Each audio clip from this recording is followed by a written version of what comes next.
part of what we're doing in peer work is to develop active listening skills. And those are terms that kind of mean different things to different people, and it is a separate field of study, but how you listen to people is going to very much affect how much you can help them.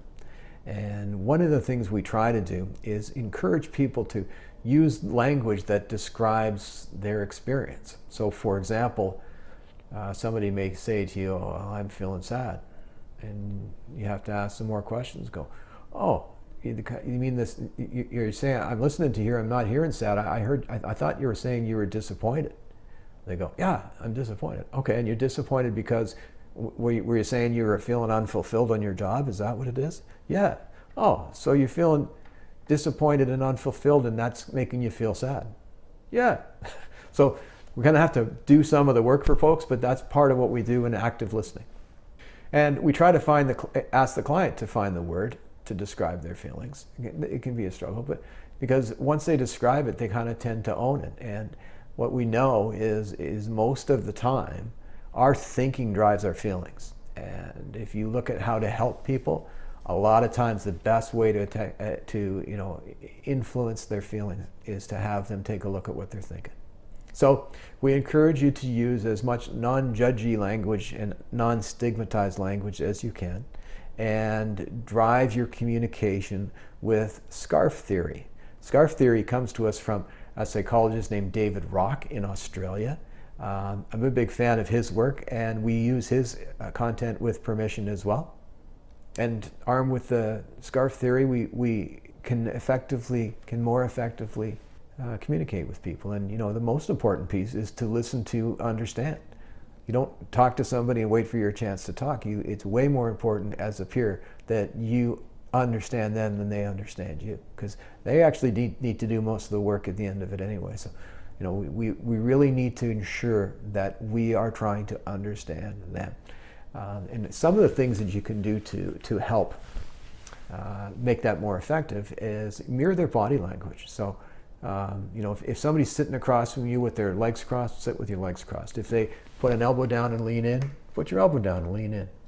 Have as much eye contact as keeps them engaged and comfortable, but not enough to be intrusive. The mirroring of body language, it can be really, really effective, and it's very commonly done in sales and marketing programs, and there are certainly overlapping aspects of what we're doing here that are very much like that.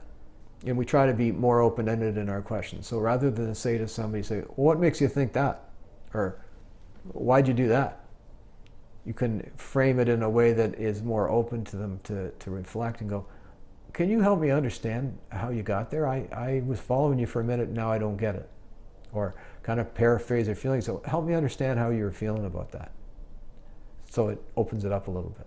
And then you can paraphrase. You use that language that we talked about a minute ago, where you say, "Oh, okay, so I get it now. So you're feeling sad because you're unfulfilled at work and not getting the support that you need. Is that right?" That's part of what we're going to do. And add smaller questions like, "So is it better today? What's better today than yesterday?" It's a little thing that we do in Solution Focus, which is day 2. So the SCARF theory from Dr. David Rock, and I encourage you to use this in your home life and in your work life. If you're in any kind of supervisory capacity, use this in your written communication as well. If you're somebody who sends out memos or emails and stuff, and have a look at this stuff before you release it. And I think you'll find that you're more effective and better received at the other end of this thing. So SCARF is the system that we use, and it's an acronym for status, certainty, autonomy, relatedness, and fairness. And what we're doing is keeping people engaged. If you can make sure that you're touching each of those 5 notes in the way you're talking to people, you can keep them engaged. You can get agitated people to settle down. You can get people to communicate more respectfully and effectively with you. And it's just a good way to do business. So we use SCARF to overcome people's tendency to withdraw. We use it to keep them engaged. We use it to keep them communicating with us and feeling safe. So here's an example of this. We're going to talk about the amygdala. If you've ever been in an experience or a conversation with somebody where their behavior towards you was so outrageous and so shocking that you just couldn't even speak, you just and You just couldn't believe it. And gobsmacked is a word for that. And you didn't think of anything witty to say till you got in the car on the way home. That's actually an amygdala hijack. And somebody has broken all the rules of SCARF for the most part to do that to you. I mean, some people are doing it on purpose, but this is why we learn to not do it, because we're trying to help people navigate their stuff. So the S is for status, and it's how we feel where we live inside of an organization, what our role is inside of our community, where we see ourselves and our own standing, and where we see ourselves and where we think we are as people. So one of the things that injures people's status is to be called a nickname they don't like, or to be given a task that they think is beneath them. Sometimes being teased and open, that stuff interferes with status. And what we find, when we review conflict in the workplace, is that that's why we need policies on code of conduct and employee behaviors, because people's status is injured all the time, and almost all the time when you have a dispute or conflict in the workplace, status is part of it. And if you think about it, any bullying at its core is about people and status. So one of the ways we manage status is we use people's names. This is when you're dealing with the public or at work or whatever. Ask people what they like to be called. How do you, even if it's a struggle to say someone's name and the pronunciation of your name, you say, how does your mom say your name? And say it that way. And then do that regularly. Use people's names and tell them your name. Status, very important. Certainty is an interesting thing. We like to think of ourselves as, we like surprises, oh, go ahead, surprise me. I don't like surprises. We are certainty-seeking creatures, and the more certainty we can have, the happier we're going to be. So anytime in your written communication, or even just talking to people, anytime you can tell them something that provides certainty without, exposing trade secrets, you should do that. We keep a lot of stuff close to the vest that we don't need to, and this is kind of one of those things. And even if you have a circumstance that has very little details, you can make it better by saying, that people are concerned that a plant's going to close or something. You say, okay, well, we have a meeting next Thursday at 3:00, and I'm going to go to that meeting and find out the details I can about the schedule on this thing and who it affects. And as soon as I have that, I'll get back to you with that. And that kind of a small amount of certainty settles people right down. They don't know anything they didn't know before. They're certainly not at less risk of an outcome they don't want to see. But you've provided a small amount of certainty. It's important. Do it as much as you can. The A in SCARF stands for autonomy. And those of us who's ever worked for a micromanager type, you recognize that by taking away your autonomy, it makes you kind of eventually not even hope the organization thrives and goes forward.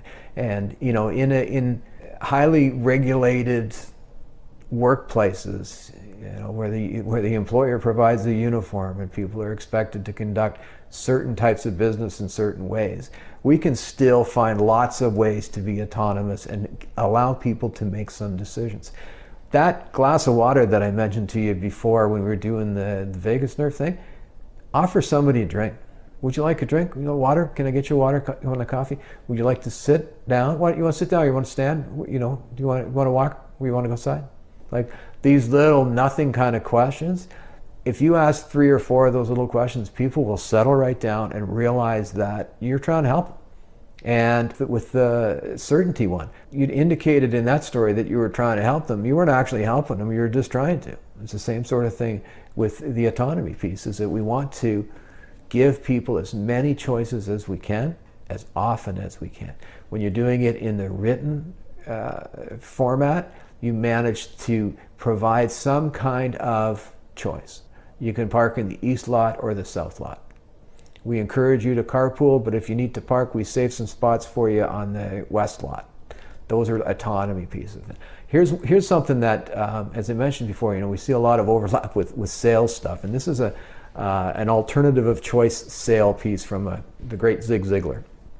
If you've got a kid who it's been playing outside all day, and it's summertime, and they're playing and they're all dirty and stuff, and it's coming on dinner time, you yell outside to them, hey, you need a bath and you need to have your dinner. So you can have a fight with the kid over that, right? Because they've been playing. And you can say, all right, so What's it going to be, buddy boy? You want to have your bath before dinner or after dinner? And then you don't talk. The next guy that talks has to live with it.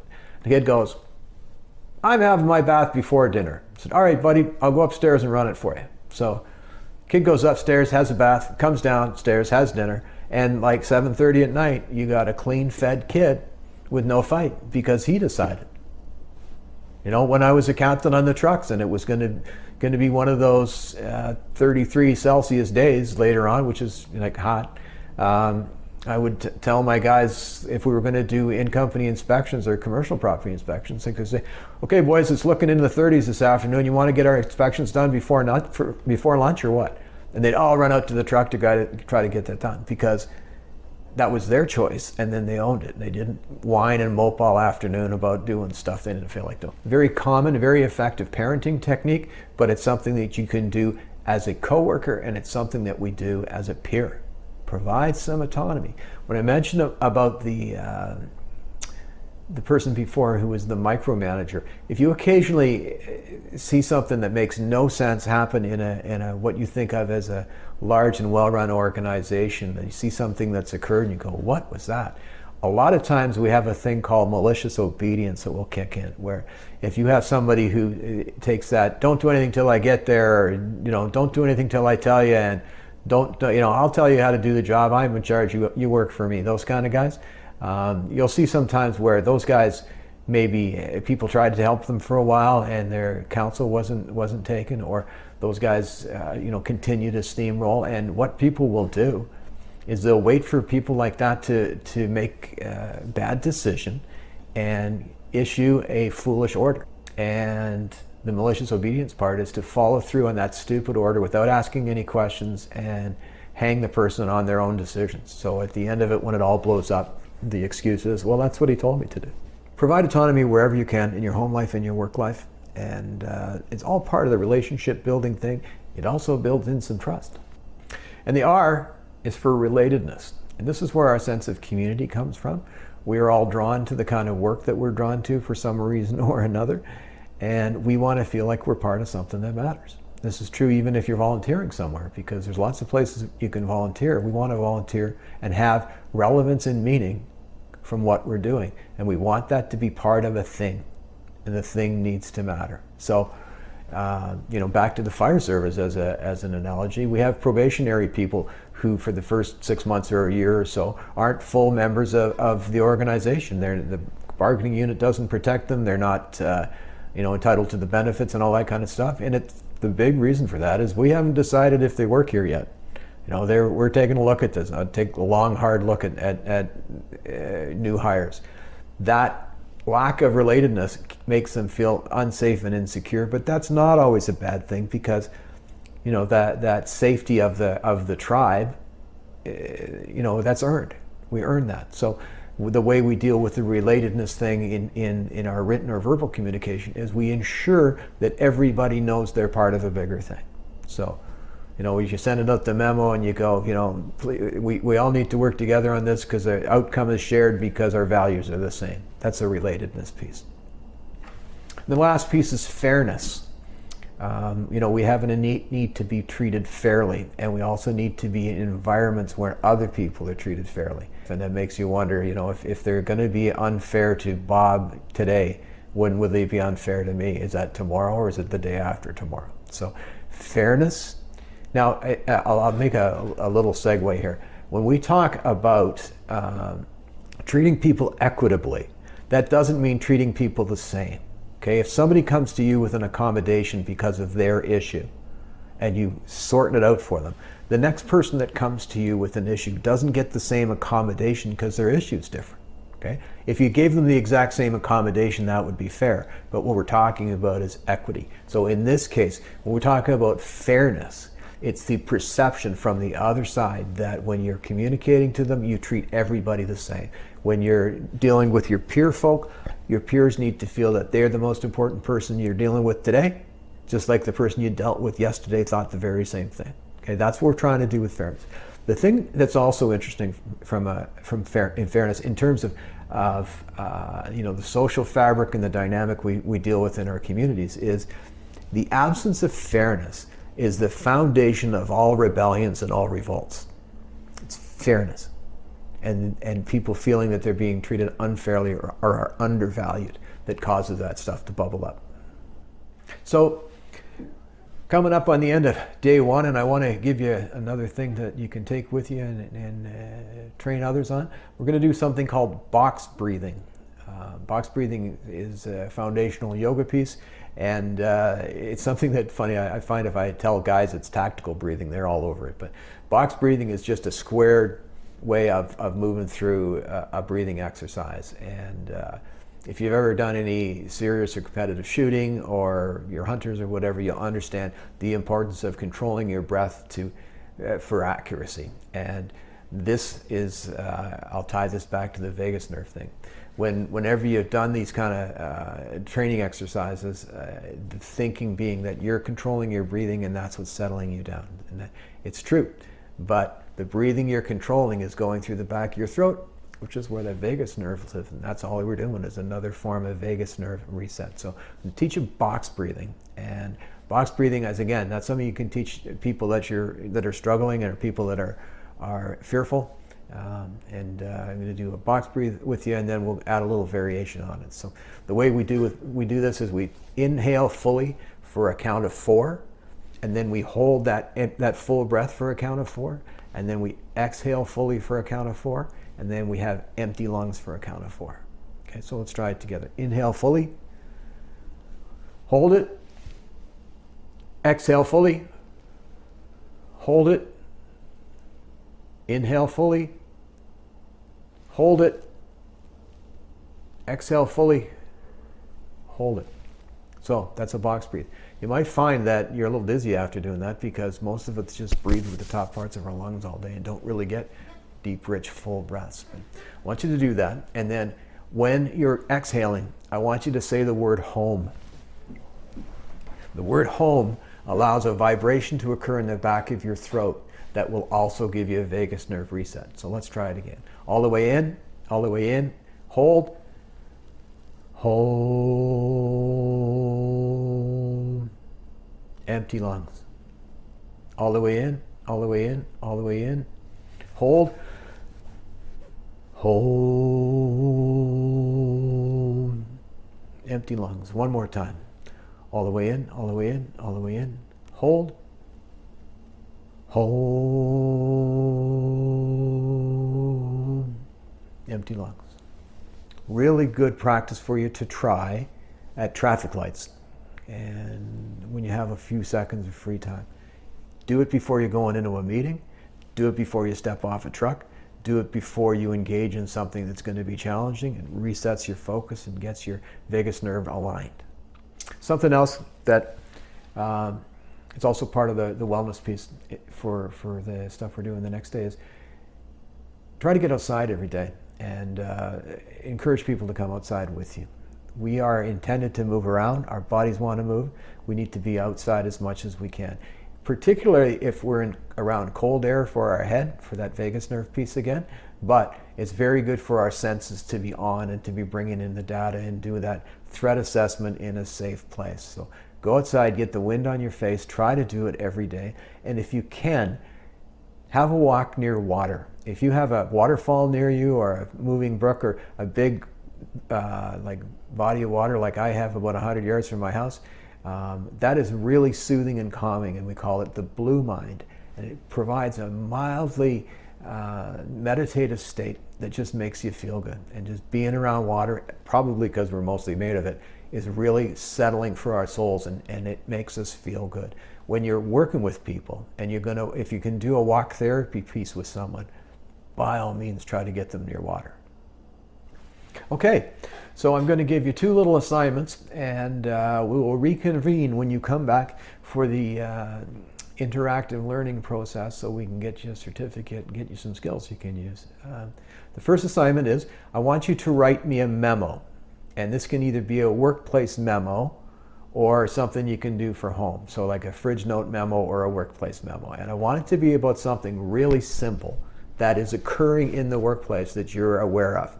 You may not have particular control over it, but you're aware of it. So the example that I've used in the past is they're tearing up the parking lot where you work, and we have to find other parking arrangements. And it'll be 3 weeks or 10 days or however long it is. So leave a note for your coworkers about their parking circumstance. But I want you to use those 5 steps of SCARF inside of it, so you're touching those notes. Right? Make sure you have an autonomy piece. Make sure you approach this thing fairly. Write me a little memo like that. Now, if you don't want to do one for the workplace, think about one at home where your kid's got an exchange student. Geez, they still do that? I don't know. I wonder if that's something that's gone away forever. Anyway, your kid's got an exchange student that's staying with you for the next 3 weeks. It's going to affect the rest of the family. Fridge, cars, access to sporting goods, that kind of stuff. Do me one for that if you don't want to do the first one on a workplace one. And then in addition to that, over the next week or 10 days, I want you to track how you're sleeping. And by that I mean, are you sleeping in darkness? Are you giving any thought to managing the inputs of food and drink that go into you? Are you watching violence and suffering? Are you doing the right stuff as far as trying to get a better night's sleep? So those are the things that we're going to take up the next time we see it. So when you come back for your days 2 set of skills, we're going to go through 2 specific areas. We're going to give you a set of skills on how to deal with people in crisis who have experienced trauma in the workplace and how to inoculate them against feeling worse. We're going to spend a good amount of time on some interactive work called solution-focused interviewing, where we use the person or client's history and ability to manage their stuff to help them with their new stuff.